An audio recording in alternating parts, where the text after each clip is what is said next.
बातमीतील घटनेच्या वास्तविकतेची तुलना थेट पाहत रहा सांगली अपडेट। बीड जिल्ह्यातील हजारो ठेवीदारांच्या ठेवी बुडवून हाँगकाँगला पळवल्याचा ठपका असणाऱ्या ज्ञानराधा मल्टीस्टेट कोऑपरेटिव्ह क्रेडिट सोसायटीवर केंद्र सरकारने महत्त्वाच्या सूचना केल्या आहेत। गुंतवणूकदारांच्या अनेक तक्रारींची गंभीर दखल घेत या पतसंस्थेसाठी लिक्विडेटर नेमण्याचे निर्देश केंद्र सरकारने दिले आहेत। केंद्रीय सहकार राज्यमंत्री मुरलीधर मोहोळ यांनी या संदर्भात बैठक घेऊन हे निर्देश दिले आहेत। गुंतवणूकदारांच्या तक्रारीवरून ज्ञानराधाचे सर्वेसर्वा सुरेश कुटे सध्या कोठडीत आहेत।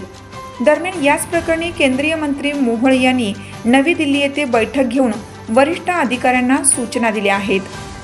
उद्योग क्षेत्रात बडे प्रस्थ असलेल्या सुरेश कुटे यांची ज्ञानराधा मल्टीस्टेट पतसंस्था नोव्हेंबर 2023 मध्ये अडचणीत आली। या पतसंस्थेवर प्राप्तिकर विभागाच्या छाप्यानंतर 3,70,000 ठेवीदार खातेदारांचे 3,700 कोटी रुपये या पतसंस्थेत अडकले आहेत। या प्रकरणात या पतसंस्थेवर 42हून अधिक गुन्ह्यांची नोंद आहे।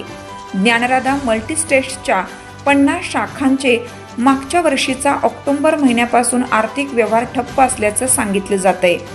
ज्ञानराधा मल्टीस्टेटच्या महाराष्ट्रासह अन्य ठिकाणी 50 शाखा असून 6.5 लाख खातेदार आहेत।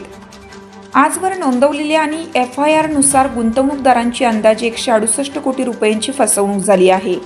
DMCSLचे व्यवस्थापन आणि नियंत्रण सुरेश कुटे, यशवंत व्ही कुलकर्णी आणि इतर त्यांच्या हातात होते। त्यांनी विविध ठेवी योजना आणल्या आणि त्यांना 12 ते 14% व्याज देण्याचं आश्वासन दिलं।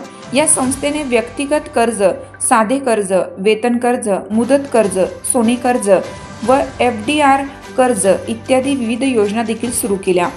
ईडीच्या तपासात असे दिसून आले की सुरेश कुटे आणि संबंधितांनी जास्त परतावा देण्याचं आश्वासन देऊन भोळ्या गुंतवणूकदारांना DMCSL मध्ये पैसे जमा करण्यासाठी लालच दिला, पण ठेवीची मुदत संपल्यावर गुंतवणूकदारांना कोणतीही किंवा केवळ आंशिक पैसे देण्यात आले नाहीत, ज्यामुळे त्यांची फसवणूक झाली। त्यांचे पैसे संस्थेच्या व्यवस्थापनाने स्वतःच्या फायद्यासाठी वापरल्याची माहिती समोर आली।